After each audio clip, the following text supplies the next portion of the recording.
নমস্কার বন্ধুরা, আমি শঙ্কর আর আপনারা দেখছেন মাই গার্ডেন্স। আমি আপনাদের সামনে একটা ঘরোয়া পদ্ধতিতে গাঁদা গাছের কাটিং খুব সহজেই কিভাবে আপনারা করবেন এই থাকলো আজকের টপিক। তাহলে সঙ্গে থাকুন আর দেখতে থাকুন। প্রথমে আমি নিয়ে নিয়েছি কনস্ট্রাকশন বালি অর্থাৎ লাল বালি। এই বালিটা যতক্ষণ না পর্যন্ত এর ময়লা পুরো পরিষ্কার ফিল্টার হয়ে যায় ততক্ষণ পর্যন্ত আপনাদের এই বালিটাকে ধুতে থাকতে হবে। আর যার মধ্যে আপনারা কাটিংসগুলো করবেন তার নিচের হোলটা যেন খুব সুন্দর ওয়েল ড্রেনেজ থাকে। দেখুন, এমনভাবে কাটিংসগুলো তৈরি করা গাঁটের ঠিক নিচ থেকে এবং তির্যকভাবে কাটা।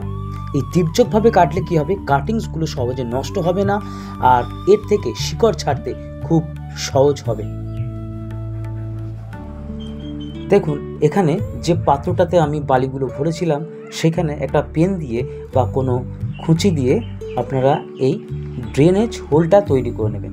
ড্রেনেজ হোল তৈরি করে নিয়ে কাটিংস যখন বসাবেন বেশি চাপ যেন না পড়ে, আলতো চাপে হাতের আঙুলে আলতোভাবেই কাটিংসগুলো বসাতে হবে। না হলে কিন্তু কাটিংয়ের উপরে যদি জোর দেন বন্ধুরা, তাহলে কিন্তু কাটিংটা পচে যাওয়ার সম্ভাবনা থাকে। ওই জন্য এই কাজটা খুব সহজেই করতে হবে। আর যে ছুরিগুলো ব্যবহার করা হয় সেগুলো যেন অবশ্যই স্যানিটাইজ করা থাকে, না হলে কিন্তু ওই ছুরির মধ্যে জং থাকলে তাহলে কিন্তু কাটিংস নষ্ট হয়ে যায়।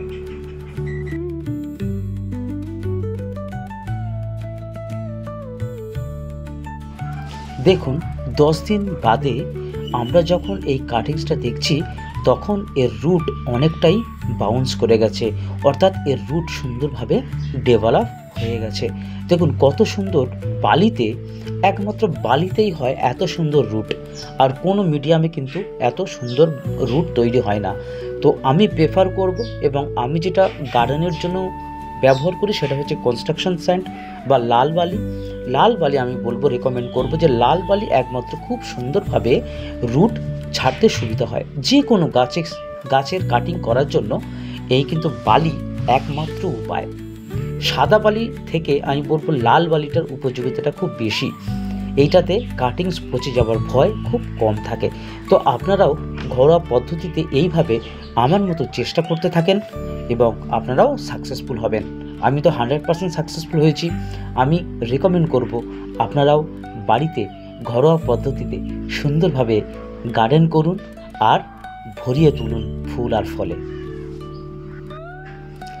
ভিডিওটা আপনাদের যদি আমি এক বিন্দু যদি সাহায্য করতে পারি তাহলে আমার ভালো লাগবে।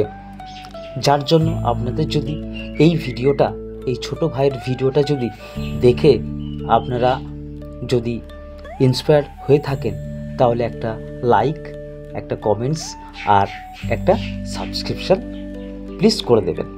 তাহলে এতে আমি খুশি থাকব এবং আপনারাও সুন্দরভাবে বাগান করতে পারবেন।